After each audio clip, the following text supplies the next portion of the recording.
이 이야기는 며느리들의 경험담이나 사연을 바탕으로 만들어진 글로 사실이 아니거나 허구일 수 있습니다. 안녕하세요. 저는 35살 결혼 5년 차 애가 하나 있는 아줌마입니다. 시댁 안 간 지 언 4년. 아직도 그때만 생각하면 시어머니 때문에 이가 박박 갈릴 정도로 화가 나네요. 시집 올 때 집은 제가 해왔고 남편은 혼수를 해왔는데 혼술할 것도 없이 남편은 제가 살고 있던 집에 달랑 TV 한 대와 냉장고 한 대 해온 게 전부입니다. 신랑은 결혼 전 모아놓은 돈이 하나도 없었다고 했는데 알고 보니 찢어지게 가난하고 게으른 홀시어머니 뒤치다거리 하는데 버는 작작 그 돈이 다 들어갔다 하더라고요. 저도 잘 사는 건 아니었지만 친정에서 집을 한 채 해주셨고 정년까지 보장되는 직장이 있었기 때문에 진짜 사람 하나 보고 제가 다 감수할 수 있겠다 싶어 그 미친 결혼을 감행했습니다. 어른들 말의 결혼은 집안과 집안의 중대한 결합이고 행사로 말씀하시는 걸 흘려들은 적이 있었는데 결혼을 해보고 나니 그 말이 어떤 말인지 그제야 뼈저리게 느꼈습니다. 저는 아기를 낳을 날을 3주 앞두고 빨리 진통이 와서 병원에 갔었는데 생각처럼 아기가 안 나와 좀 오래 고생을 했습니다. 진통이 길어지고 고통스러우니 남편 대신 친정엄마가 얼마나 생각이 나던지 친정엄마가 왔으면 손이라도 붙들고 있게 안으로 좀 들여보내달라고 했습니다. 진통하는 곳에 친정엄마가 들어왔다는 간호사의 이야기를 듣고 까무러치기 전 제 손을 꼭 잡아주는데 긴장이 풀리면서 엄마 얼굴도 못 보고 잠시 기절을 했습니다. 아기를 낳아야겠다는 신념에 정신을 다 놓을 수는 없어 어느 정도 반은 정신이 깨어 있었는데 어디선가 분명 시어머니 목소리가 어렴풋이 들리는데 갑자기 소름이 끼치더라고요.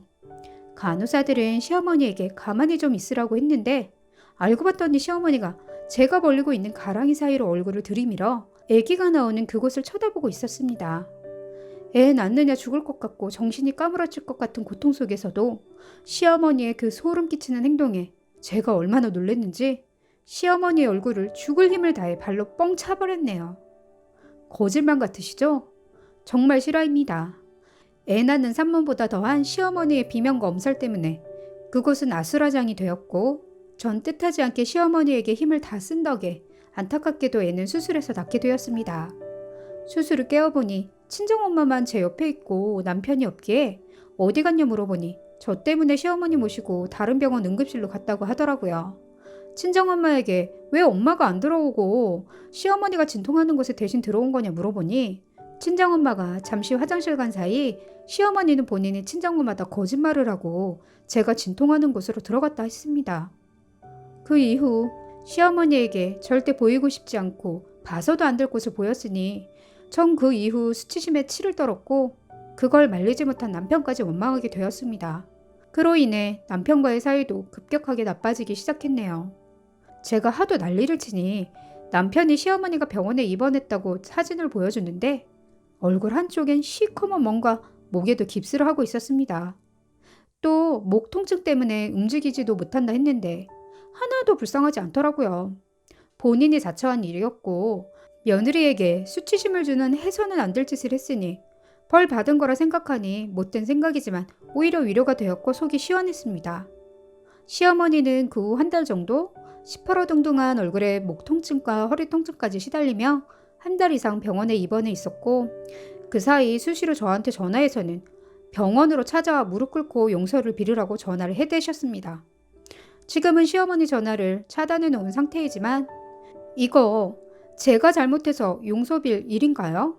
시어머니는 퇴원 후 저희 집으로 찾아오셔서는 저 때문에 본인이 고생하고 있으니 앞으로는 저에게 병수발을 받겠다고 하고는 저희 집 안방 침대에 벌렁 누워버리셨습니다. 솔직히 시어머니라면 치가 떨리고 정말 보기도 싫었지만 제대로 목을 움직이지도 못하는 시어머니 모습을 보니 저도 잘한 거 없다 생각하고 한동안은 좀 보살펴드려야겠다 생각을 하며 같이 지내게 되었습니다. 본인의 지금 처지가 다 며느리 때문이라 이랬다 저랬다 절 괴롭히셨지만 한동안은 알면서도 당해드렸네요.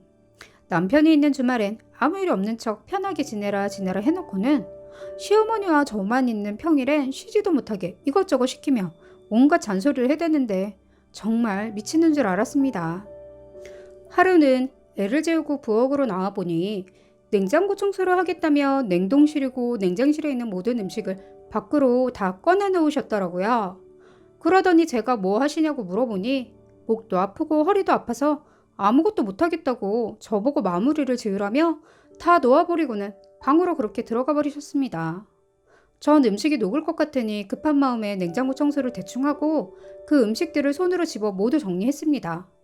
그런데 그날 저녁부터 이상하게 손목이 시큰시큰하면서 한쪽 팔이 아프기 시작하더라고요. 그래서 아차 싶어 친정엄마에게 전화해서 물어보니 산후풍 같으니 얼른 한의원에 가서 약을 지어 먹으라 하셨습니다. 그 일로 인해 전 한동안 손목과 팔이 시큰시큰해 고생 좀 했지만 지금은 괜찮아져서 잘 지내고 있네요. 시간이 가고 시어머니랑은 잘 지내며 다 풀었다 생각했는데 어느 날 저희 집에 시어머니가 오랜만에 놀러 오셨습니다. 저녁 찬거리가 없어 시어머니께 아기를 잠시 맡기고 시장 보러 불이 나게 저 혼자 나갔다 왔습니다. 집에 들어와 보니 시어머니가 아기를 재우면서 안방에서 누군가와 통화를 하시는데 제 이야기를 하고 계시더라고요. 며느리 때문에 아직도 목과 허리가 안 나아 고생하고 있지만 그래도 예전에 며느리한테 복수해서 그나마 속은 시원하다는 소리를 하셨습니다. 가만 들어보니 본인이 일부러 며느리 너도 고생 좀 해봐라 하고 냉장고를 다 들쑤셔 놨었던 거고 예상대로 산후풍이 와서 한동안 고생하는 꼴을 보니 그렇게 속이 시원했다고 말씀하시는 거 보고 저게 인간인가 싶더라고요. 또 그때 일을 핑계로 죄책감을 갖게 해 몇 년 안에 합가시켜 본인을 모시고 살게끔 하겠다는 끔찍한 계획도 세우는 거 보고 너무 기가 막혔습니다. 저희 시어머니는 참 현명하지 못한 게 그런 계획을 세우셨으면 며느리가 더욱 건강할 수 있도록 도와주시던가 일은 일대로 저질러 놓고 아픈 며느리가 모시고 살길 바라는 어처구니 없는 생각을 하시는 거 보니 그때만 알고 미래를 내다보지 못하는 멍청한 노인이라고밖에 생각이 안 들더라고요. 그리고 며느리 아프면 본인 아들 몸고생, 마음고생하고 돈은 돈대로 병원비로 쓰일 텐데 어쩜 저리도 생각이 짧고 멍청하신지 시어머니 머리는 아마도 장식으로 달고 다니는 장식품이 아닌가 하는 생각마저 들었습니다. 오로지 복수심에 불타 앞뒤 생각 않고 며느리 골탕 먹이라는 속셈에 너무 어처구니가 없었습니다. 제가 안방문 여니 놀라시며 우리 며느리 벌써 왔니? 하며 천사 같은 목소리와 얼굴로 절 대해주셨는데 정말 이중성에 소름이 확 끼치더라고요. 밖에서 어머니 이야기 다 들었으니 일 만들기 전에 아무 말씀하시지 말고 그냥 조용히 나가세요 라고 해버렸습니다. 안 나가고 버티며 다 네가 나를 때려 만든 사단이라며 그 책임을 저한테 묻기에 화가 주체가 안 돼 문 활짝 열어 시어머니 신발 2짝 모두 집어 화단으로 냅다 던져버렸네요. 사실 화단으로 내던지고 싶은 건 시어머니의 신발이 아닌 이중성이 짠 저 여자였는데 그 순간 엄청 참고 신발에다 저 대신 화풀이 했네요. 그 이후 전 2번 다시 시어머니 얼굴을 안 보고 살고 있고 시댁에 일이 있음 오로지 남편만 보내고 있습니다. 시어머니는 지금 경제력도 없을 뿐더러 몸이 아파 더 이상 일을 할 수 없다며 저희 집에 들어와 살고 싶다고 남편에게 조른다고 남편은 조심스레 저에게 허락해 줄 건지 물어봅니다. 남편에게 네 생각은 어떠냐 하고 물어보니 본인 엄마 너무 불쌍하다며 용서해달라기에 타협을 받습니다. 우리 집으로 들어오는 대신 남편 보고 결혼하면서 사온 냉장고랑 TV 그리고 너까지 네가 해온 그대로 시댁으로 모두 가져가서 네가 네 엄마 모시고 행복하게 살라고 조언을 좀 했더니 그 다음부터 아무 말 없이 조용합니다. 분명 전 실수였고 용서하고 죄송하다고까지 말씀드렸는데 어머니는 저한테 복수까지 하며 아직도 여한이 많은 듯합니다. 만약 이 상황에 저희 집에 시어머니를 또 들인다면 무슨 어처구니 없는 짓을 저지를지 불안하게 살 듯합니다. 시어머니는 아직도 모든 게 제 잘못이라 원망을 하며 살고 계신다는데 잘잘못을 따지자면 이 일의 원인 제공은 시어머니가 먼저 하신 거 아닌가요? 어찌 애 낳는 며느리 밑을 들여다볼 생각을 할까요? 끝까지 들어주셔서 감사합니다.